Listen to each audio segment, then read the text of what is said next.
What's up, everybody? Welcome to the Single Track Report. I'm here too. Hi. I'm here today with two lovely ladies. Peace. Hiya. This is Lena Baum. Nina Baum. This is Saucepan. Don't ask. Saucepan and Lena Baum. And today, this is Saucepan. What are we doing today? Where are we at? We are dirt biking at the Pawnee Grasslands. Yeah. Hey guys, we are out here just walking around the Pawnee Grasslands, scouting out the area, looking for a place to ride, and watching all these other people. I just want to remind everyone watching to be aware of traffic laws, and a lot of these trails, they're like one way. You see, they're very thin, and a lot of them, when you get into the lower stuff, the ravines, when you're going around, it can be really hard to see people coming. So remember to look and listen before you go.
Are you alright?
Endless shortgrass prairies stretch to the horizon in all directions as one explores the open plains encompassing the Pawnee National Grasslands in eastern Colorado. Above me, honed evolution breeds razor claws, swift dexterity, and quickened velocities, as a bald eagle dances in its timeless circle of death and a primal screech resounds through the Great Plains. The desert cottontail, in search of its next morsel, unaware of impending danger, hops along lazily through drought-stricken meadows littered with ancient dinosaur fossils. Tender buffalo grass sprouts into vast blue skies, providing much-needed nourishment to the hungry rabbit, and in turn feeds the feathered predator as it swoops in for the kill. The Pawnee National Grasslands is home to numerous bird species and their prey: coyote, mule deer, foxes, snakes, hoofed deer like pronghorn, and many other wild animals. Here, without much human intervention, the natural cycle of life governs all, giving and taking without concern for individual purpose, but emphasizing the whole as a biological diverse region of splendid natural activity which to the human eye may look unconditionally barren, yet is abundant with spirited life.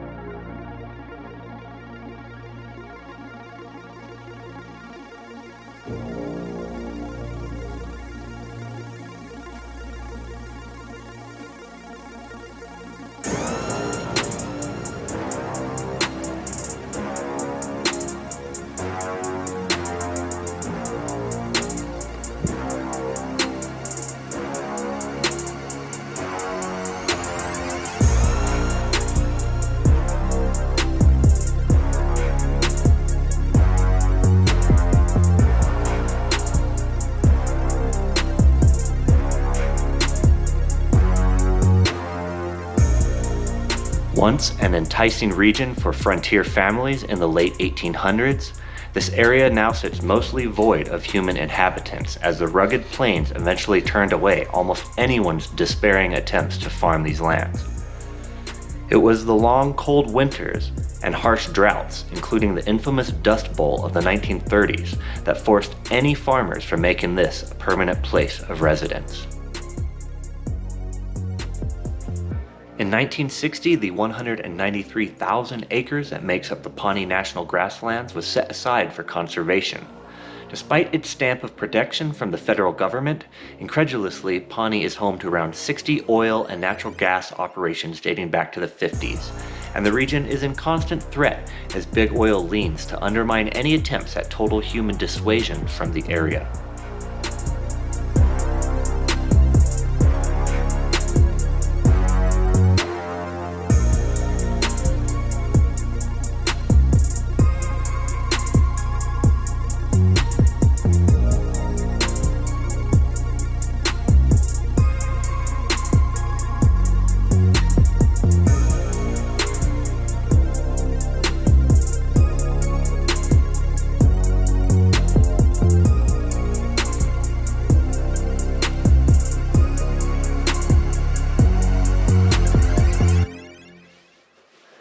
Thank you for joining us here on episode 4 of the Single Track Report as we explored the Pawnee National Grassland Main Draw OHV area. If you enjoyed this video and would like to see more content like this, hit the subscribe button and click the bell to get notifications whenever we drop new footage onto YouTube.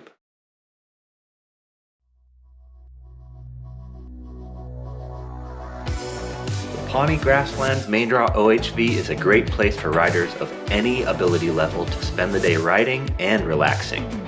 There are not many places that you can leave the water back at the truck and just go freestyle to your heart's content without ever wandering more than a couple miles from your vehicle. Lots of jumps and airdrops await the more experienced rider, while the wide open areas offer something for beginners. For difficulty, I will rate Pawnee at 2 to 6 out of 10. It's pretty desolate out here, and if you're visiting Pawnee for OHV riding, the place is only open during winter months when the grass itself appears brown and dead as far as you can see in all directions. For scenery, I would have to rate this as a 4. Pawnee suffers no rock sections or difficult trails and features dirt and gentle topography, gifting this riding area a 7 out of 10 for flow. Some days you will have the place to yourself almost completely, but when the weather is right, you can see the parking lot overflow on weekends. With the small size of this OHV area, when the parking lot is full, you really have to watch out for other riders when approaching jumps, blind corners, and blind hills.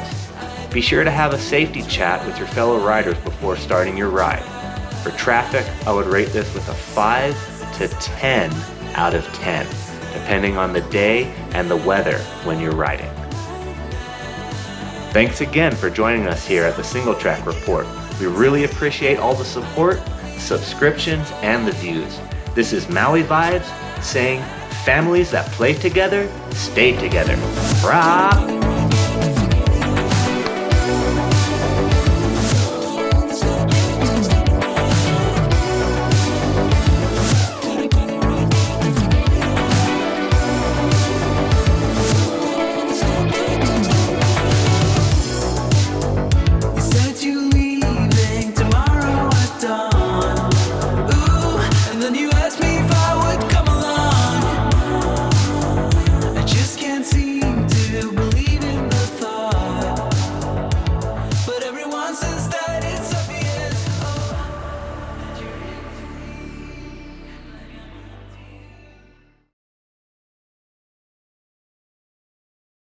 Alright, there we're at. Beside.